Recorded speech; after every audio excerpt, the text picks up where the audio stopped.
Kembali lagi kita akan memuji nama Tuhan. Saya percaya bahwa hidup saudara diberkati oleh Tuhan, amin. Dan pada saat ini sebelum kita memuji nama Tuhan, kita bersatu dalam doa. Bapak, terima kasih Tuhan Yesus sebagai kesempatan waktu yang Tuhan berikan dalam kehidupan kami. Terima kasih Bapak, bulan lepas hari yang Tuhan pelihara dalam kehidupan kami Bapak. Dan pada saat ini Tuhan Yesus, kami kembali lagi memuji nama Tuhan. Bukan karena kebetulan Tuhan, tapi ini semua karena rencana Tuhan, kebaikan Tuhan yang kami rasakan dalam kehidupan kami. Terima kasih Yesus. Kami mulai ibadah kami ya Bapak. Haleluya, amin. Haleluya. Kita puji nama Tuhan. Persiapkan hati saudara. Bapa, besar sungguh kasih setiamu, nyata sungguh perlindunganmu.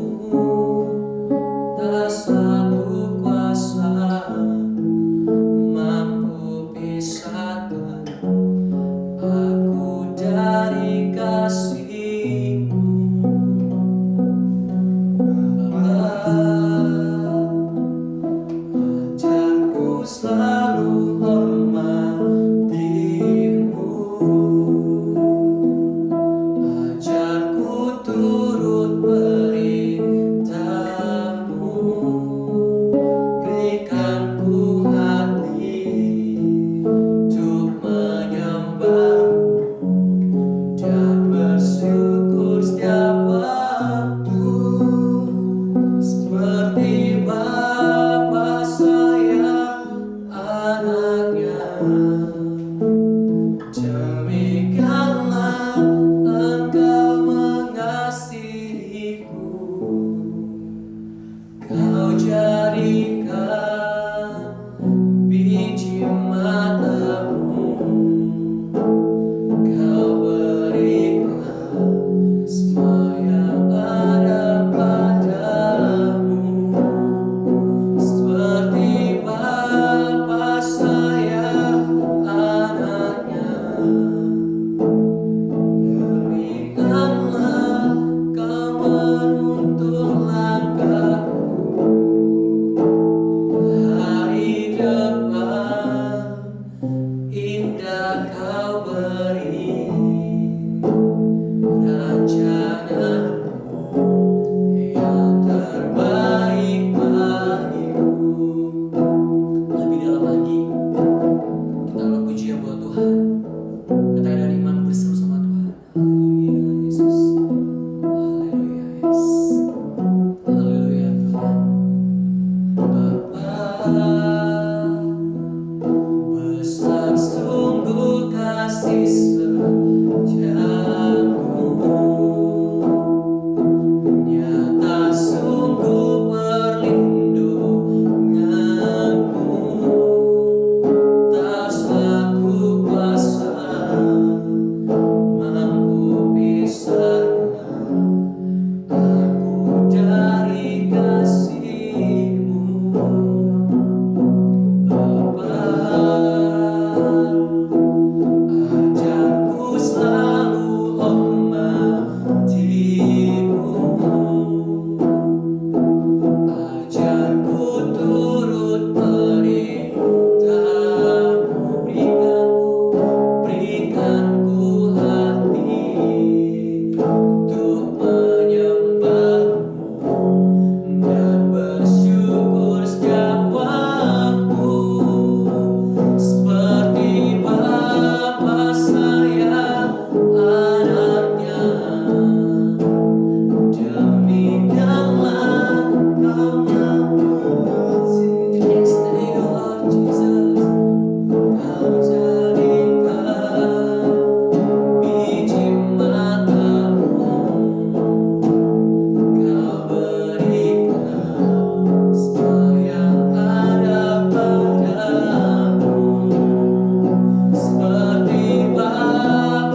yang terbaik bagiku.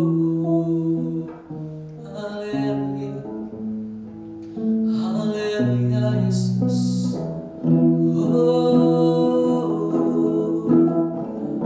Haleluya Yesus.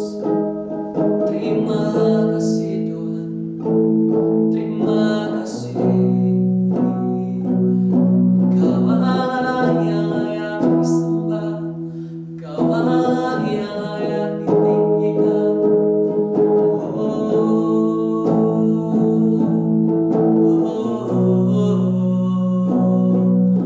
Kau segalanya bagi kami, Kau sumber Allah kami. Terima kasih Tuhan, terima kasih Yesus. Kau Bapa yang setia, Kau Bapa yang baik. Haleluya Yesus. Kau Allah.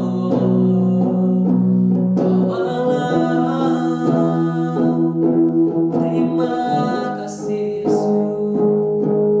Terima kasih.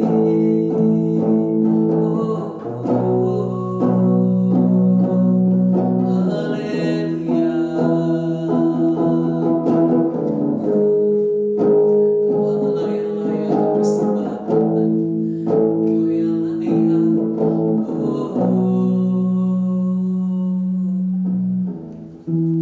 Ku nyanyi Hosana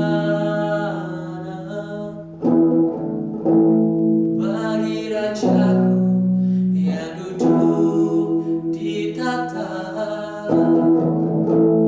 Karunia dan kuasa Kaulah yang disembah. Hosana bagi Rajaku yang duduk di tahta.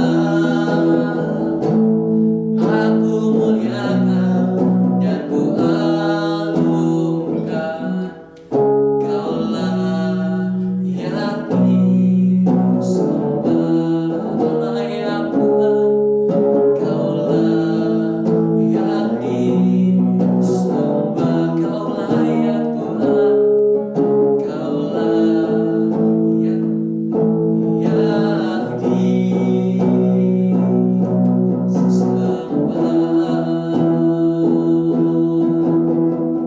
Terima kasih Tuhan, terima kasih Roh Kudus. Kami sudah menyembah Tuhan, pada saat ini kami memuji melalui nama Tuhan. Kami percaya bahwa Allah bertata dalam puji-pujian. Haleluya, amin. Kita memuji nama Tuhan, kita memuji buat Tuhan. Yes, firman-Mu Tuhan.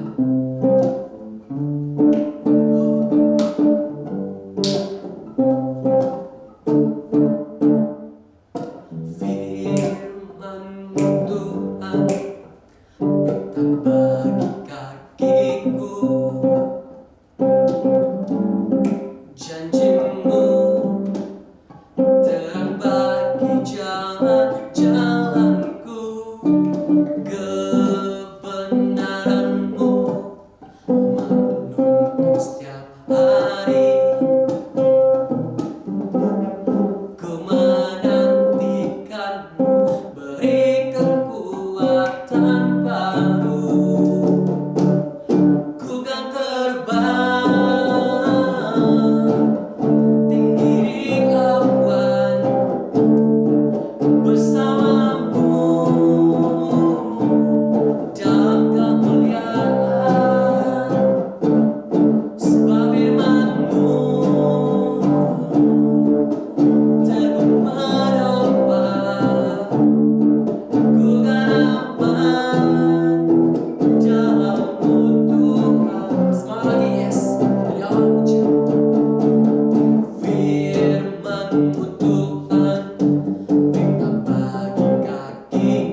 Baik, kita akan mendengar firman Tuhan.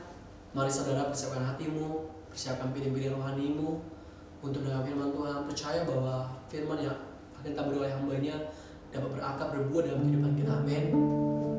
Haleluya Yesus. Kami mau duduk diam Tuhan untuk mendengar firman Tuhan. Berkati telinga kami, hati kami Bapa, agar firman-Mu tidak bisa dirampas oleh siapapun Bapa. Terima kasih Bapa. Sampai akhir hidup kami Bapa, kami mau melayani Tuhan, kami memuji Tuhan. Haleluya Yesus. Oh, haleluya Yesus.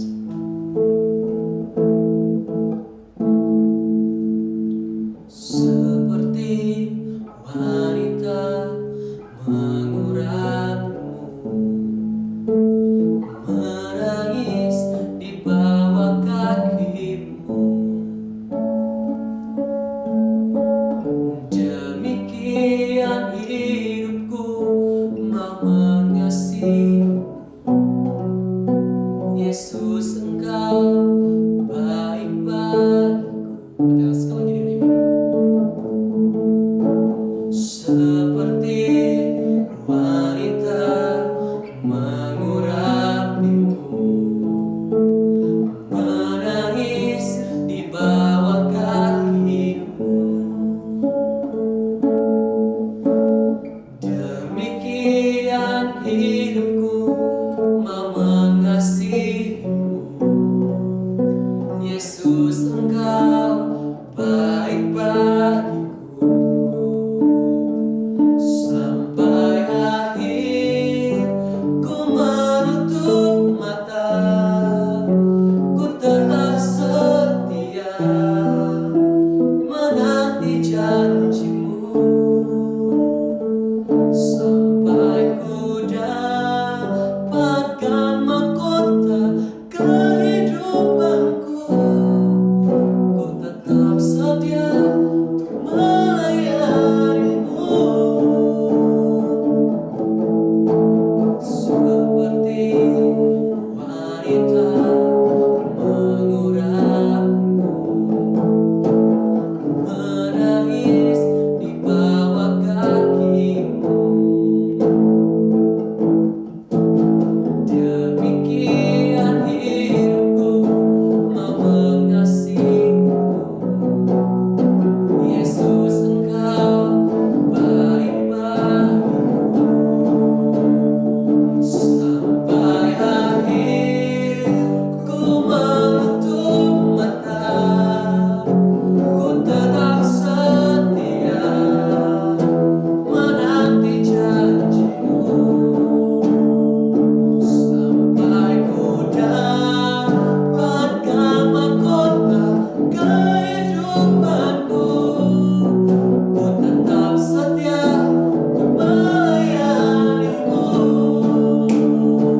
Sampai akhir ku menutup mata, ku tetap setia menanti janji-Mu. Sampai ku dapatkan mahkota kehidupanku, ku tetap setia untuk melayani-Mu. Ku tetap setia, ku tetap setia untuk melayani-Mu. Ku tetap setia, ku tetap setia untuk melayani-Mu.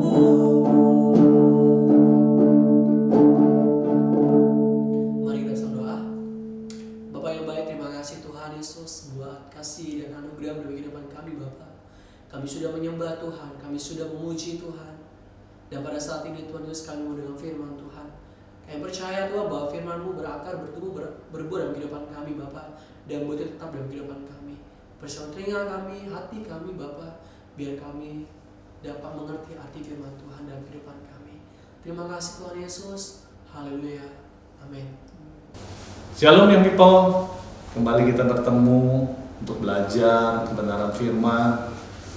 Untuk kali ini saya akan membawakan sebuah tema yang berjudul heritage atau dalam bahasa Indonesia adalah warisan. Saya teringat di mana satu tempat lokasi wisata yang sampai hari ini kita nikmati keajaibannya, kebesarannya, kemegahan di zamannya, bahkan sampai saat ini kita masih bisa melihat kemegahannya tersebut, itu di Jogja, di mana ada satu candi, yaitu Candi Borobudur yang kita kenal. Banyak sekali peninggalan-peninggalan ataupun warisan-warisan dari nenek moyang kita yang hari ini masih bisa kita nikmati sebagai seorang individu ataupun sebagai bangsa. Nah, Candi Borobudur tidak serta-merta saya lihat dibangun terus kemudian kita bisa nikmati sampai hari ini. Candi Borobudur dibangun oleh dinasti Sailendra, oleh Raja Samaratungga. Kurang lebih proses pembangunan sekitar 75-100 tahun. Nah, banyak peninggalan-peninggalan yang atau warisan-warisan dari nenek moyang kita yang hari ini kita nikmati, entah itu bentuknya dalam bentuk properti ataupun ilmu pengetahuan, sesuatu hal yang kita nikmati hari ini, kita gunakan, kita pelajari, bahkan kita hidupi itu dalam keseharian kita. Banyak yang kita dapatkan yang hari ini kita bisa nikmati, bukan hanya Candi Borobudur, banyak hal lainnya. Apa yang hal lainnya? Contoh, bola lampu. Bola lampu hari ini kita bisa nikmati terangnya lampu sedemikian, bahkan ada LED dan sebagainya.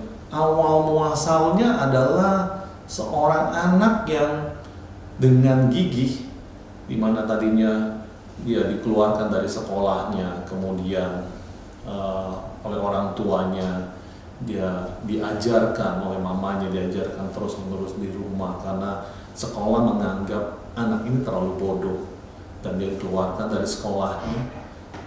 Terus kemudian dididik anaknya, mamanya katakan anak saya anak yang luar biasa, anak yang berpotensi besar dan akan menjadi orang besar dan sebagainya. Sampai satu titik di mana anak itu punya kegigihan yang luar biasa, nggak kenal menyerah. Dia waktu membuat bola lampu, dia perlu ribuan percobaan. Nggak cuma 1-2 kali orang diputus asa.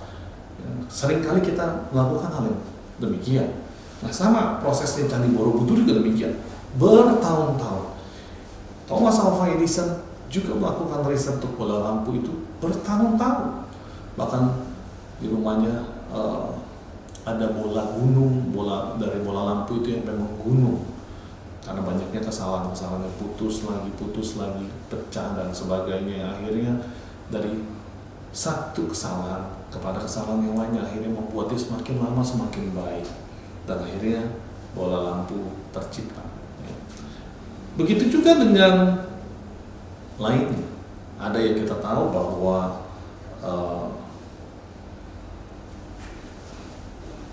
Nikola Tesla, dia juga seorang penemu medan magnet yang luar biasa. Bahkan dia mendedikasikan dirinya untuk pengetahuan untuk orang banyak, di mana dia mau buat suatu akomodasi transportasi, bahkan sesuatu hal yang dari medan magnet yang membuat semua orang bisa menikmati segala sesuatunya, energi yang luar biasa tersebut. Bahkan sempat beberapa penemu lainnya yang mendasarkan pengetahuan itu didasarkan dari apa yang ditemukan oleh Tesla tersebut. Dan hari ini kita bisa menikmati banyak karya-karya dari semua orang yang dimana dulu mereka menginvestasikan waktunya dengan proses sedemikian rupa sehingga dia bisa mewariskan apa yang dia temukan, dia bangun lewat karya-karya mereka. Kita menikmatinya hari ini banyak sekali. Dan kalau yang hari ini kita dari zaman modern, apa yang kita lihat? Kalau kita ketemu dengan satu tempat, itu tempat makan cepat saji, contoh restoran cepat saji yang saya bukan mau mengiklankan, kita kenal namanya KFC, kita akan berpikir langsung bahwa pendiri KFC adalah Colonel Sanders. Warisannya apa KFC? Dia bukan 1-2 kali menjajakan dagangannya, masakan ayamnya, door to door, nggak cuma 1-2 kali ditolak, berkali-kali. Bahkan dia sukses itu di umur 60-an ke atas. Dia baru bisa sukses untuk resep makanannya dia sendiri. Itu dia lakukan sampai sedemikian. Dan hari ini kita melihat bahwa KFC tetap berdiri di seluruh dunia.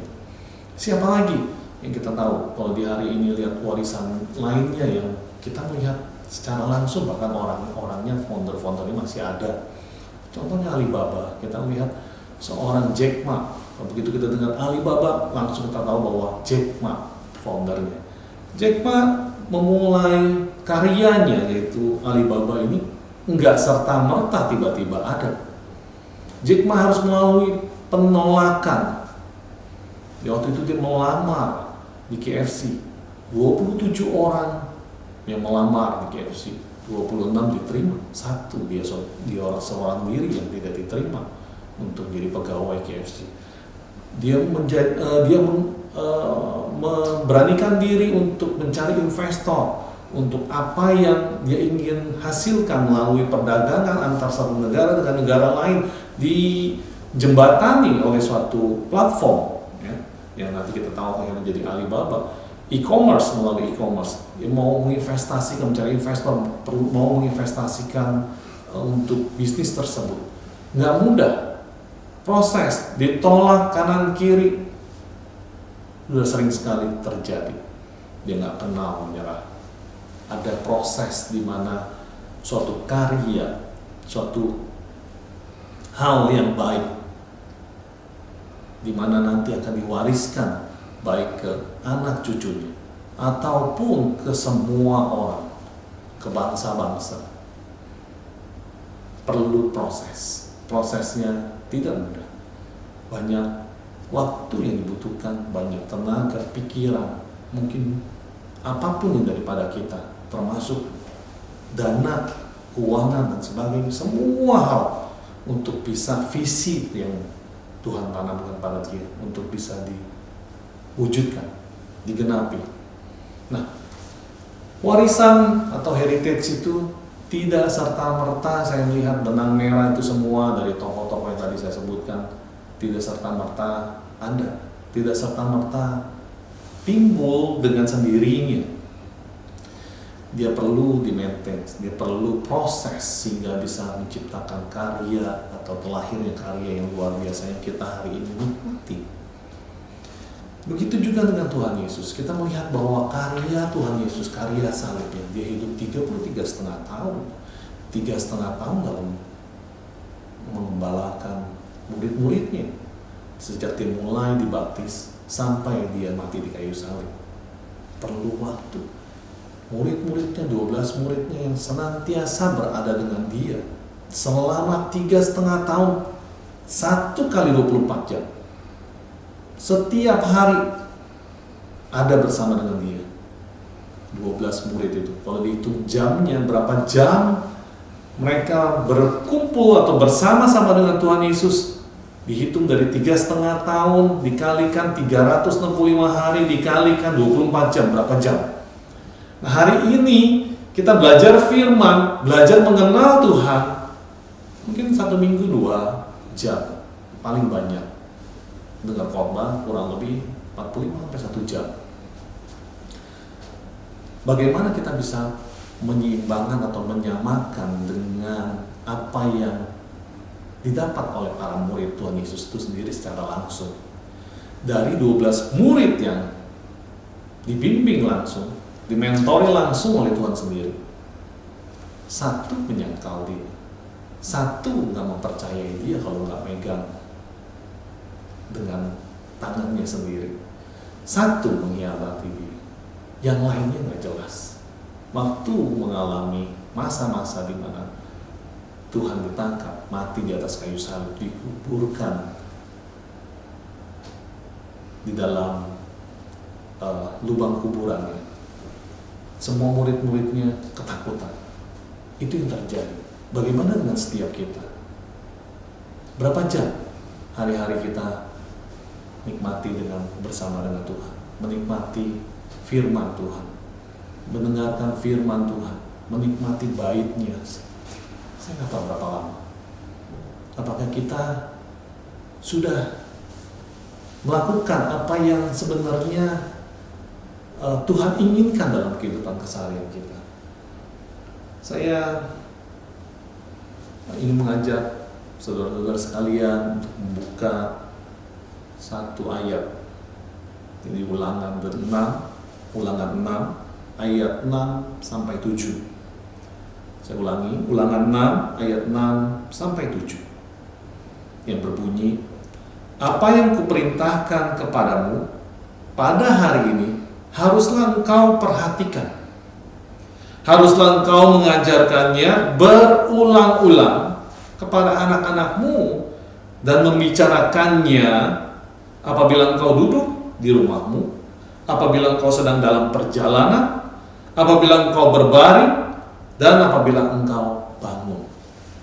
Artinya, apa yang Tuhan perintahkan kepada setiap kita, firman-Nya, ketetapannya, semuanya harus kita perhatikan benar-benar.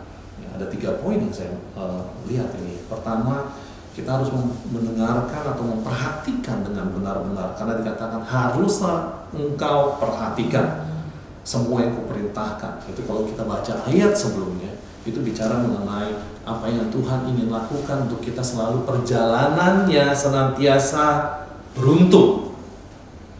Setiap yang Tuhan mau, setiap kita berjalan sesuai dengan maunya Tuhan. Kenapa? Karena Tuhan menetapkan setiap kita itu berkat-berkat yang luar biasa. Tuhan senantiasa rindu memberkati anak-anaknya. Saya percaya kalau saudara-saudara sekalian punya anak-anak atau sebagai seorang anak, mengerti bahwa gak ada orang tua yang gak mengasihi anaknya. Saya pun mengasihi anak saya. Saya pun juga dikasihi oleh orang tua saya. Tapi mungkin dengan bentuk kasih yang berbeda-beda. Setiap orang mempunyai bentuk ungkapan kasih yang berbeda-beda, sesuai dengan apa yang dia pikir atau yang dia rasakan, itu yang terbaik. Poin kedua, sebelum saya bahas satu-satu nanti yang lainnya, poin kedua adalah haruslah engkau mengajarkannya berulang-ulang kepada anak-anakmu dan membicarakannya. Jadi terus-menerus seringkali kita ingetin anak-anak kita. Kalau kita punya anak, kalau kita sebagai seorang anak, tentu otomatis juga kita harus seringkali diingatkan. Gak bosan-bosan dengerin papa mama saya yang mengingatkan, ngomongin saya. Ya. Terus harus terus-menerus berulang-ulang kepada anak-anakmu dan membicarakannya. Yang ketiga poinnya, apabila engkau duduk di rumahmu, apabila engkau sedang dalam perjalanan, apabila engkau berbaring, dan apabila engkau bangun, jangan bosan-bosan, dimanapun ada kesempatan, ingatkan terus-menerus. Kalau hari ini kita sebagai anak-anak Tuhan yang mungkin gak ada lagi orang tua, atau orang tua kita tidak di dalam Tuhan, atau kalau memang orang tua kita dalam Tuhan tidak melakukan apa yang menjadi kewajibannya untuk mengingatkan kita punya Roh Kudus yang senantiasa mengingatkan kita, mengajar kita, menuntun kita hari lepas hari, untuk kita selalu ingat apa yang diperintahkan Tuhan kepada setiap kita. Kalau hari ini kita sebagai anak-anak orang tua mengingatkan kita, atau kita sebagai orang tua mengingatkan anak-anak kita, puji Tuhan kita masih mengingat atau menerapkan apa yang Tuhan mau, Tuhan perintahkan untuk dinyatakan, dan perhatikan apa yang Tuhan perintahkan, tetapkan pada setiap kita. Kenapa sih kelihatannya kok perlu berulang-ulang? Kenapa sih kayaknya perlu banget diomongin terus-menerus? Apa sih sebabnya? Ada 4 poin yang saya ingin bahas. Kenapa harus berulang-ulang? Yang pertama, adalah akar dari dosa pohon itu. Akar dosa pohon itu. Pohon ini maksud adalah pohon pengetahuan baik dan jahat. Di mana kita tahu bahwa Adam dan Hawa jatuh ke dalam dosa karena pohon itu. Ada akar yang tanpa kita sadari terus-menerus ada pada setiap manusia. Waktu manusia pertama jatuh dalam dosa, dia kehilangan kemuliaan Allah. Akhirnya membuat setiap keturunannya juga jatuh dalam dosa. Dinyatakan karena manusia telah kehilangan kemuliaan Allah. Ya, itu ada di Roma, silakan baca sendiri nanti, mas saudara-saudara sekalian. Nah, akar dosa pohon itu menyebabkan naturnya kita, setiap manusia, dosa. Hanya bisa kita dibebaskan dari natur dosa itu melalui Tuhan sendiri. Ya, Tuhan katakan, akulah jalan kebenaran dan hidup. Tidak ada seorang pun yang dapat datang kepada Bapa kalau tidak melalui aku. Nah, hanya melalui Tuhan Yesuslah kita baru bisa disucikan, dibenarkan, dilayakkan, sehingga kita bisa kembali memanggil Dia, ya Aba, ya Bapa. Sehingga kita bisa membedakan yang mana yang baik, yang mana yang jahat. Kenapa bisa menjadi seperti itu? Karena kita tahu kebenaran, dan kebenaran itulah yang akan memerdekakan setiap kita dari belenggu dosa. Kalau enggak, kecenderungan kita otomatis selalu berbuahkan dosa. Makanya kenapa harus berulang-ulang? Kenapa juga harus terus mulai kita dengar firman untuk mencabut setiap akar-akar dosa itu yang tanpa kita sadari mencengkram hati dan pikiran kita. Nggak tiba-tiba kita jadi manusia baru. Makanya dikatakan, kenakanlah manusia baru itu setiap hari. Makanya Tuhan katakan, kalau orang yang mau mengikut Dia harus menyangkal dirinya, memikul salibnya setiap hari. Karena nggak bisa dengan sendirinya. Hal yang baik gak bisa sekali terus dengar, terus kita bisa terapkan tanpa kita perlu praktekkan terus-menerus. Karena kecenderungan manusia adalah dosa. Harus terus-menerus. Yang kedua, roh dikatakan, kita tahu bahwa dikatakan oleh Tuhan sendiri, roh memang penurut tetapi daging lemah. Oleh sebab itu kita harus mengembangkan manusia roh kita. Kalau kita waktu kita bertobat, kita percaya kepada Tuhan sebagai juru selamat, sebagai Allah yang hidup, sebagai Raja segala raja, kita mengaku dengan dalam hati kita, mengaku dengan mulut lidah kita akan memberikan roh itu sendiri. Kita kembali dihidupkan rohnya. Yang akhirnya roh itu yang masih baik, di mana daging dan jiwa kita, ya ada 3 elemen, roh, jiwa, dan tubuh. Jiwa dan tubuh kita, daging kita berpuluh-puluh tahun sekarang mungkin kita setelah waktu bertobat. Tetapi manusia roh kita masih dalam bentuk bayi rohani.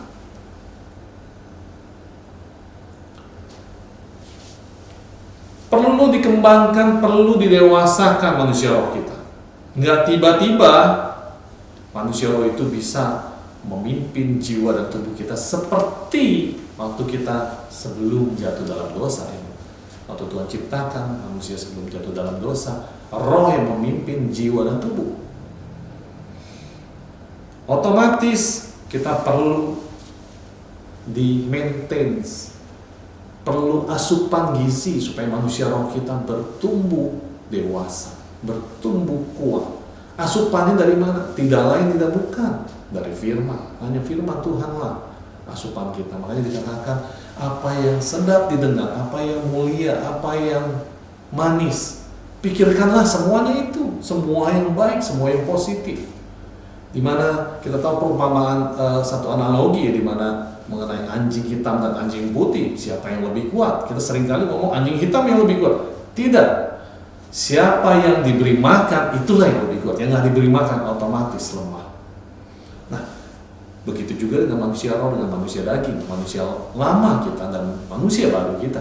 Nah, kalau kita mau mengentertain terus-menerus manusia lama kita atau manusia daging kita, otomatis manusia roh kita akan kerdil dan bahkan mungkin akan mati dan kembali lagi seperti orang yang gak mengenal Tuhan.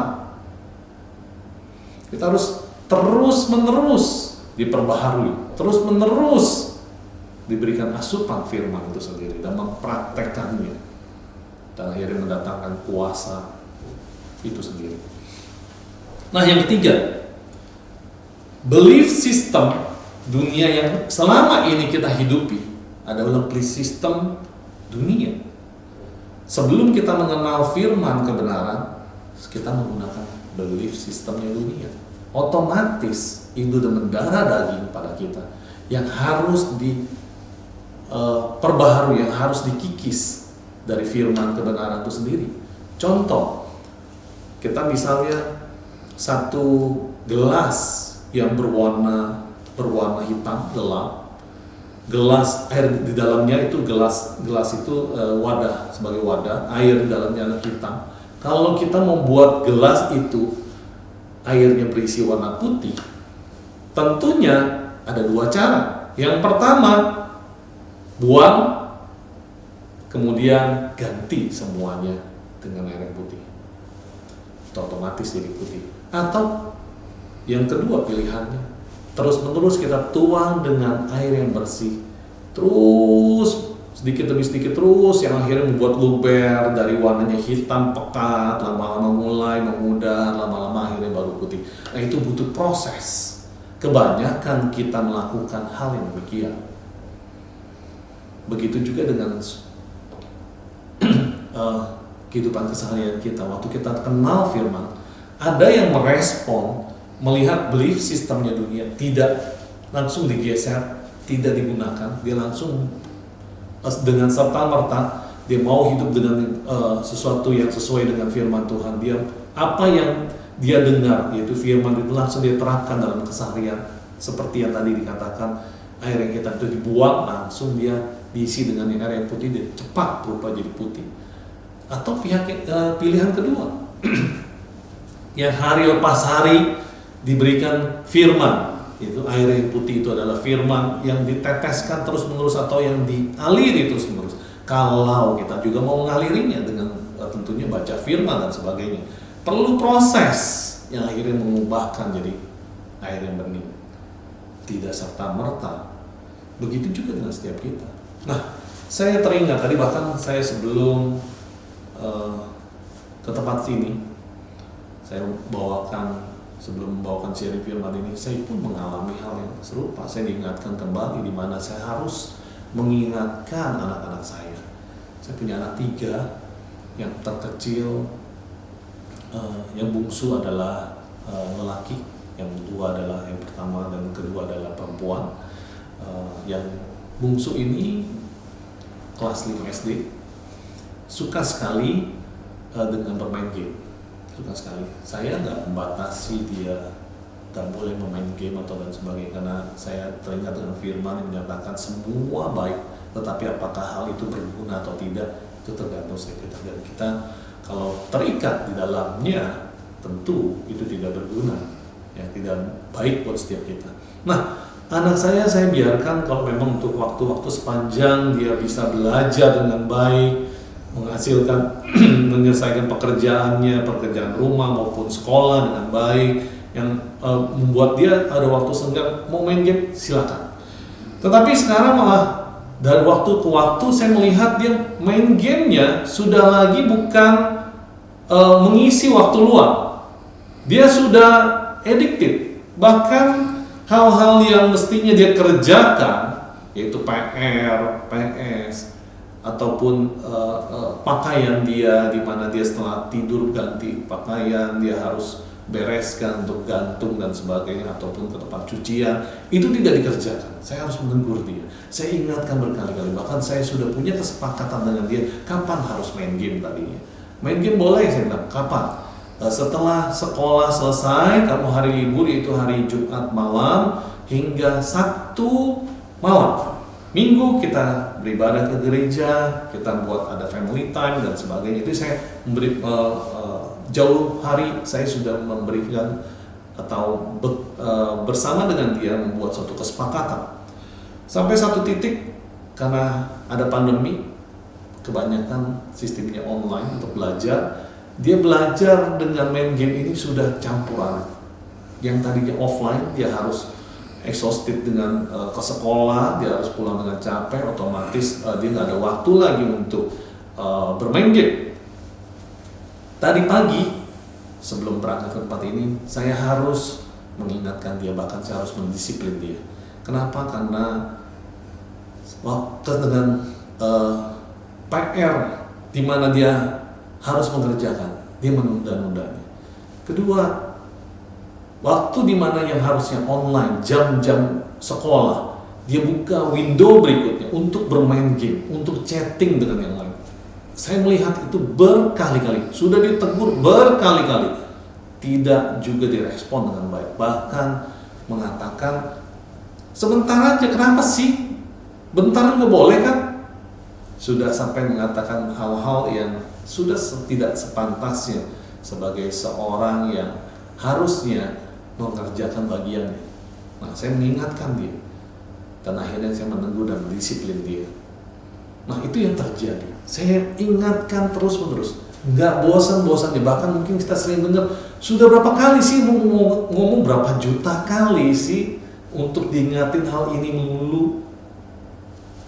Ingat, membedakan ada tadi saya waktu mendisiplin anak saya pun harus berpikir ulang. Tuhan, apakah saya karena emosi saya untuk mendisiplin dia, karena saya merasa terluka, atau karena merasa saya sebagai orang tua tidak dihargai oleh seorang anak saya harus mendisiplin dia demikian, atau karena saya mengasihi dia untuk dia jadi lebih baik. Mengerti bahwa koridor dia sudah menyimpang dari jalur yang semestinya. Saya harus mengingatkan dia dengan kesempatan waktu. Saya mendisiplin dia dengan memukul pantat dia, ya, dengan belakang dia. Saya harus memukul dengan dia beberapa kali. Saya sendiri sebelum melakukan tindakan tersebut, saya berpikir, apakah saya melakukannya mendasari karena emosi atau karena saya mengasihi dia? Saya diingatkan Tuhan seperti itu, di mana tidak jemu-jemu untuk mengatakan. Bahkan saya teringat dia saling mengatakan, hajarlah anakmu, tapi jangan kita menginginkan kematian, jangan menginginkan nyawa.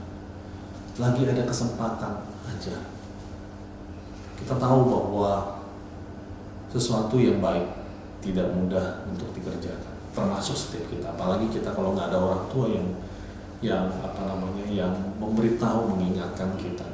Nggak ada, makin kita naik ke atas, nggak ada lagi orang yang bisa membantu kita, mengingatkan kita.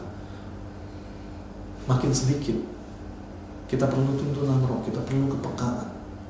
Saya melihat justru orang yang seringkali diingatkan, seringkali ngomongannya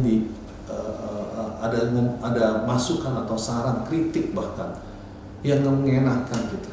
Seringkali kita menolak dan bahkan menjauhi orang-orang tersebut. Tapi kita lihat bahwa perusahaan-perusahaan besar, kotak saran dan masukan itu sangat dihargai. Bahkan perlu vendor atau pihak ketiga untuk mengelola hal itu supaya dia bisa menjadi lebih baik lagi di masa yang akan datang.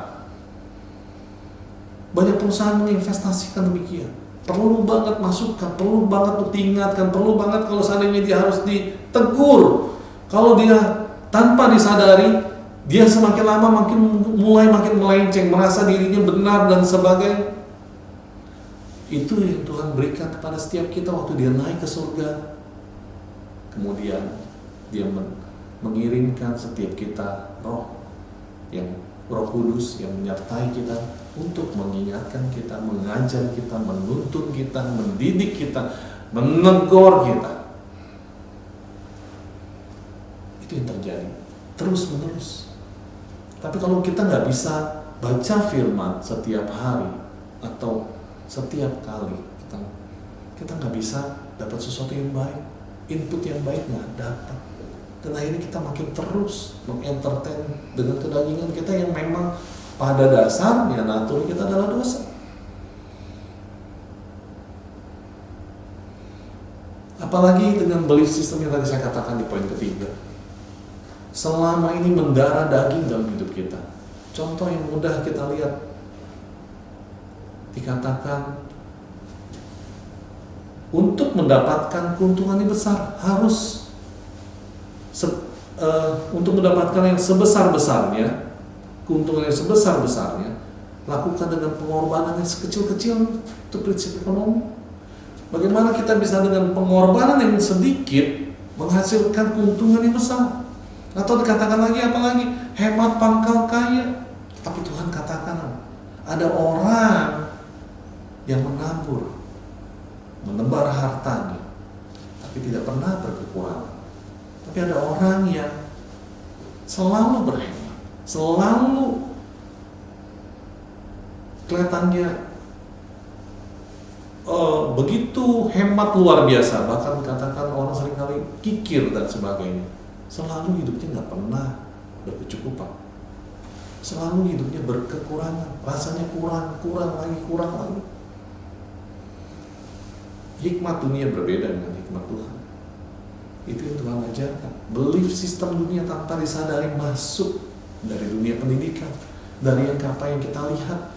Belief sistem dunia yaitu apa yang bisa kita pegang, kita rasa, kita lihat, itulah yang kita percaya. Sedangkan iman terbalik, dasar dari segala sesuatu yang kita harapkan, bukti dari segala sesuatu yang tidak kita lihat. Bertolak belakang sekali. Dan kita tahu bahwa dunia ini dengan segala isinya dia dikuasai oleh si jahat. Si jahat, si iblis senantiasa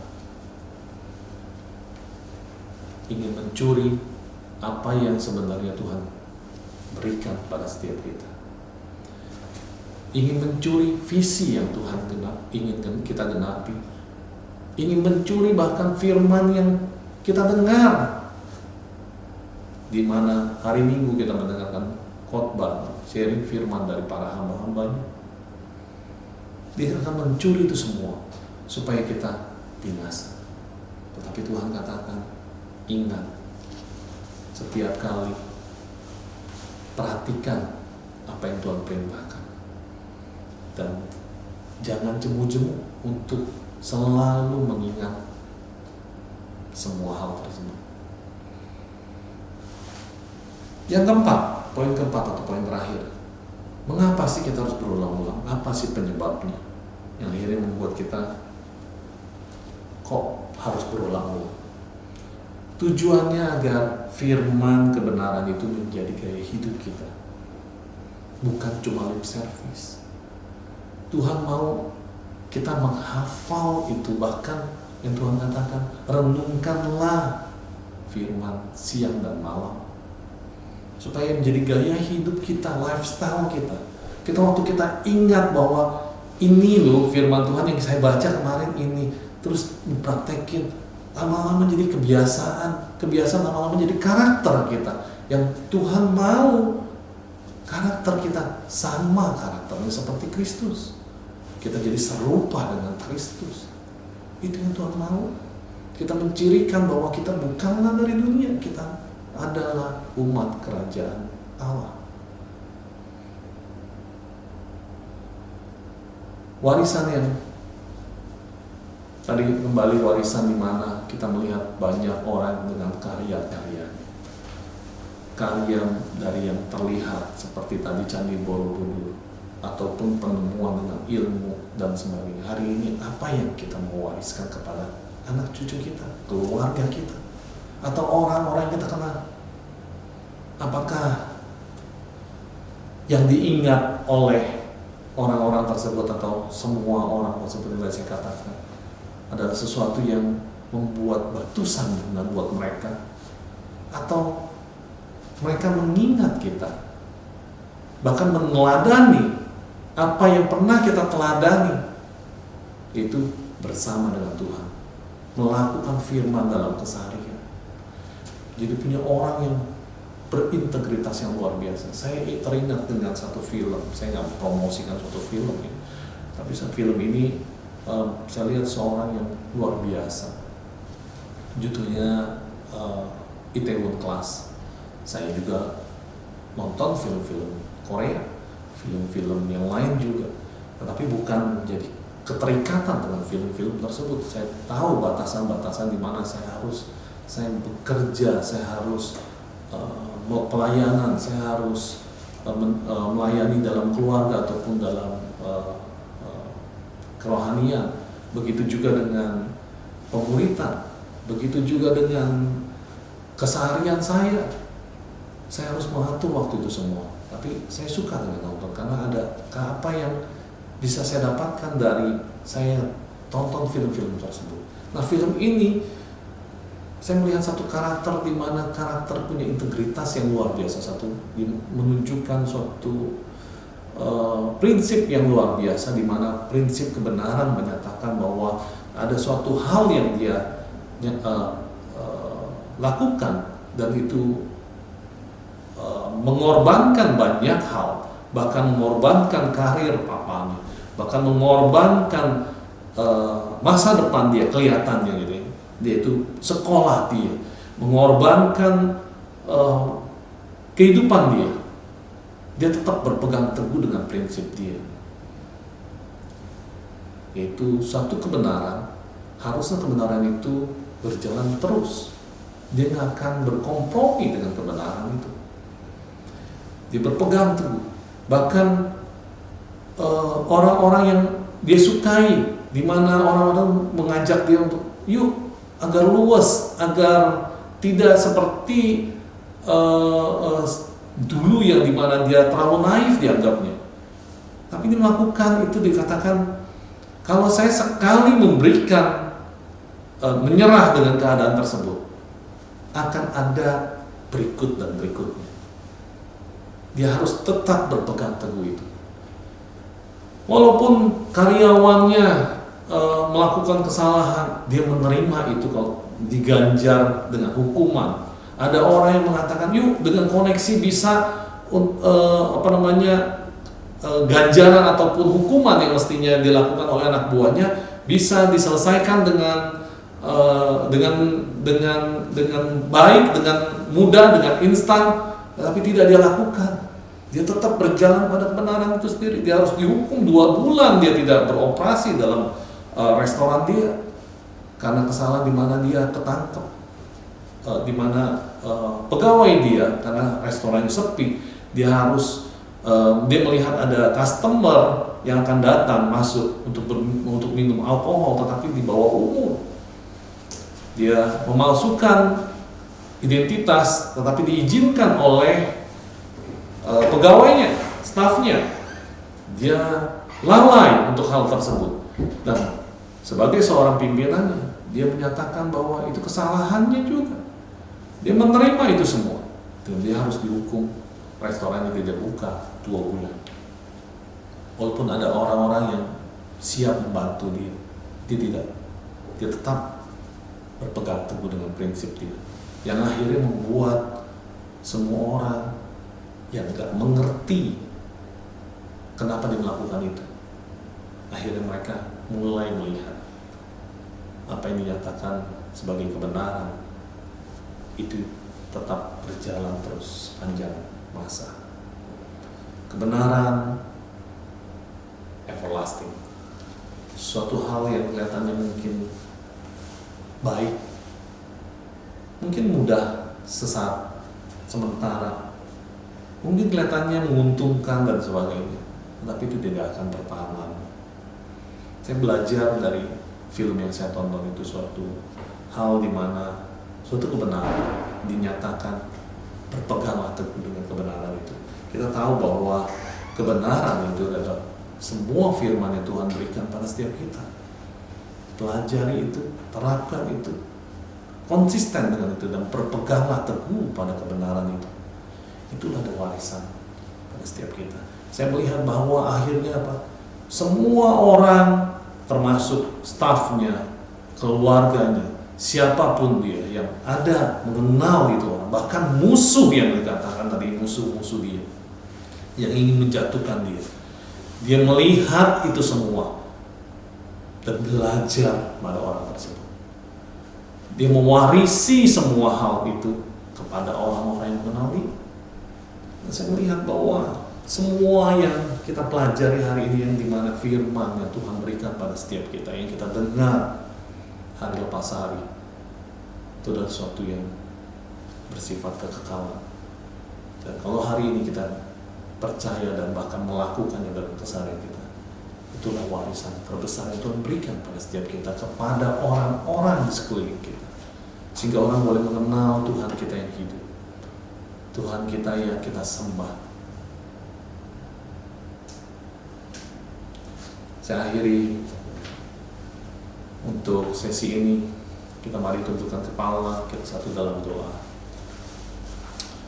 Bapa kami dalam kerajaan sorga, kami mengucap syukur Tuhan kalau pada hari ini kami boleh belajar mengenai warisan Tuhan, di mana kami tidak jemu-jemu Tuhan. Engkau ingatkan untuk kami boleh berpegang teguh terus dengan apa yang Tuhan tetapkan, perintahkan pada setiap kami untuk kami lakukan dalam keseharian kami. Kami mau Tuhan,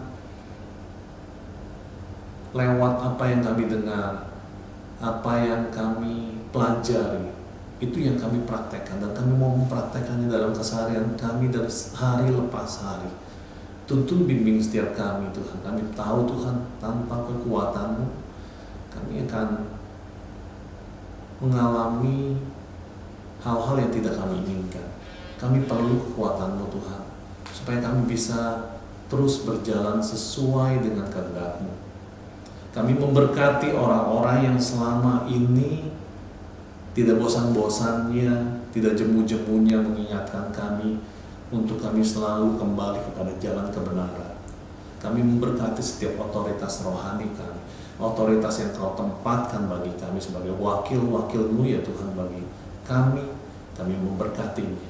Terima kasih untuk setiap mereka yang Kau tempatkan bagi kami, untuk kami terus bisa berada di dalam jalan-Mu Tuhan, masih terus berada dalam koridor-Mu Tuhan. Kami memberkati setiap mereka, biarlah tangan penyertaan Tuhan ada pada setiap mereka, dan apa yang mereka dengungkan pada setiap kami, apa yang mereka ingatkan, apa yang mereka sampaikan pada setiap kami mau belajar Tuhan untuk peka, dan kami mau melembutkan hati kami Tuhan untuk dapat terus ada di dalam kebenaran itu. Walaupun rasanya nggak enak, tapi kami tahu Tuhan Kau mengatakan sendiri, untuk mengikut Engkau kami harus menyangkal diri kami dan memikul salib kami setiap hari. Kami mau Tuhan itu menjadi bagian kami, sehingga kami didapati Engkau setia, dan kami boleh mencapai garis akhir dengan sempurna.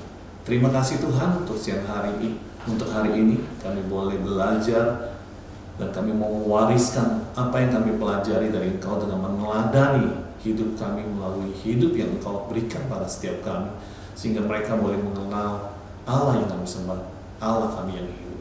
Di dalam nama Tuhan Yesus Kristus kami telah berdoa dan kami telah mengucap syukur. Yuk sama-sama kita katakan amin. Tuhan Yesus memberkati.